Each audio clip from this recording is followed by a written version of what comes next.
მთავრობაში განხორციელებულ საკადრო ცვლილებებთან დაკავშირებით პარლამენტი მომავალ კვირაში იმსჯელებს. გუშინ ცნობილი გახდა, რომ მამუკა მდინარაძე სახელმწიფო უსაფრთხოების სამსახურის უფროსის თანამდებობას ტოვებს და სამართალდამცავ ორგანოებთან კოორდინაციის მიმართულებით სახელმწიფო მინისტრის პოსტს დაიკავებს. ეს მინისტრთა კაბინეტში ვიცე-პრემიერის სტატუსსაც მიიღებს. სახელმწიფო უსაფრთხოების სამსახურის უფროსად შინაგან საქმეთა მინისტრი გეკა გელაძეა წარდგენილი.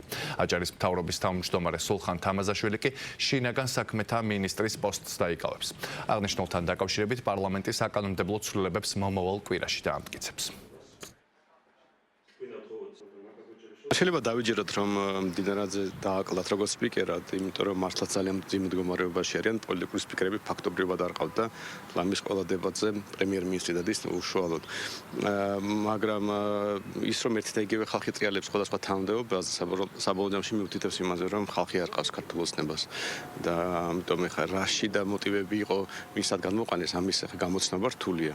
საბოლოო ჯამში შედეგი გვაჩვენებს და დავაკვირდეთ როგორ განვითარდება მოვლენები, მაგრამ სამწუხაროა, რომ 16-14 რამდენი წელია უკვე ხელისუფლებაში არიან, იმით მთავრდება მათი მმართველობა, იმედია მალე დამთავრდება, რომ ხალხი ამოეწურათ და კომპეტენტური ადამიანები არ ყავთ სხვა თანამდებობაზე. დღევანდელი მართვის მოდელი, რაც არის შემოთავაზებული ოცნების მხრიდან, ეს არის მართვის მოდელი, სადაც ერთადერთი სუვერენი არსებობს ბიძინა ივანიშვილის სახით, სხვა თანამდებობის პირები, გვარს და სახელებს საერთოდ არსებითი მნიშვნელობა არ აქვს, არაფრის გადამწყვეტი არც ერთი პოლიტიკის მიმართულებით არ არიან, რაც არ უნდა გვარწმუნონ ეხა ოცნების პოლიტიკურმა სახეებმა, რომ ეს არის რაღაცა მაკოორდინირებელი ჯგუფის ხელმძღვანელი პირი, სახელმწიფო მინისტრი, ყველამ ძალიან კარგად იცის, რომ მსგავსი ტიპის თანამდებობების შემოღებით არის პენსიაზე გაშვება ადამიანების, რომლებიც მერე საერთოდ პოლიტიკიდან მიდიან. და ის ფეიქ თანამდებობა, რომელიც შემოგთავაზეს თითქოს რაღაც მაკოორდინირებული ფუნქცია უნდა შეასრულოს, საერთოდ ღიმილის მომგვრელია ძალიან მარტივი მიზეზის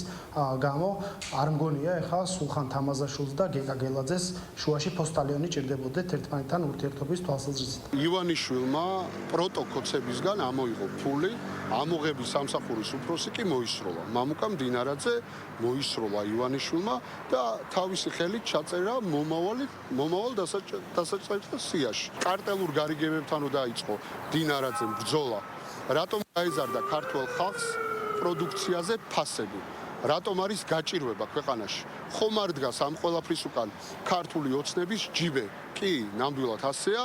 კი, მამუკა მდინარაძე დღეს იმიტომ აღარ არის სუსის უფროსი, რომ ივანიშვილს ასე სურს. რასაც ჩვენ ხედავთ განცხადებიდან ჩანს ის, რომ თქო რაღაცა ტიპის კოორდინაცია იქნება მაღალი რანგის ხელმძღვანელის მხრიდან იმ უწყებებზე, რომელ უწყებებსაც ჩაბარებული აქვთ ქვეყნის უსაფრთხოება, საგარეო თუ საშინაო მიმართულებით და როგორც ჩანს დაინახეს ასეთი ტიპის უფრო მეტად დაცვის საშუალება ამ ცვლილებებით, ყოველ შემთხვევაში განცხადებიდან ეს ჩანს და კიდევ ერთხელ ხაზს ვუსვამ, რომ თუ ამ მიმართულებით არის ეს და რასაც ხედავთ ამ მიმართულებით არის ბუნებრივია, რომ ჩვენ გვექნება პოზიტიური გზავნილები. მნიშვნელოვანია ერთი მხრივ, რომ მამუკა მდინარაძის დაბრუნება საჯარო პოლიტიკაში, ხოლო მეორე მხრივ კოორდინაციის, სამართალდამცავი ორგანოების კოორდინაციისთვის ახალი სახელმწიფო მინისტრის პორტფელის შექმნა, რომელიც თვისებრივად უფრო გააუმჯობესებს კოორდინაციას ამ ორგანოებს შორის. კიდევ ერთხელ ხაზგასასმელია, რომ ეს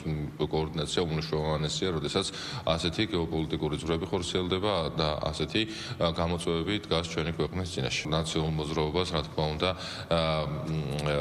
არ იქნება შესაძლებლობა, რომ დიდი ხნის განმავლობაში იზეიმოს, ძალიან კარგადაც ხვდებიან თუ რეალურად რა საკადრო ცვლილებები და რა გადაადგილებები მოხდა და მამუკა მდინარაძის ჩართულობა პოლიტიკურ აქტიურობას, რა თქმა უნდა, ერთიათად გააძლიერებს ჩვენ პოლიტიკურ გუნდს. ჩვენ ვნახეთ გუშინ გარკვეული, ასე ვთქვათ, ბორგვები ჩვენი ოპონენტებისა. მე მინდა მათ უთხრა, რომ ყველაფერი არის რეალურად ძალიან კარგად და ძალიან მაგრად, რომ საქართველოს ძალოვან სტრუქტურებს ეყოლება ძალიან ძლიერი ხელმძღვანელები, დამოცდილი, კვალიფიციური ხელმძღვანელები, რომლებიც გააგრძელებენ იმ წარმატებულ პოლიტიკას, რომელიც ჰქონდა საქართველოს ხელისუფლებას ამ მიმართულებით ბოლო წლების განმავლობაში.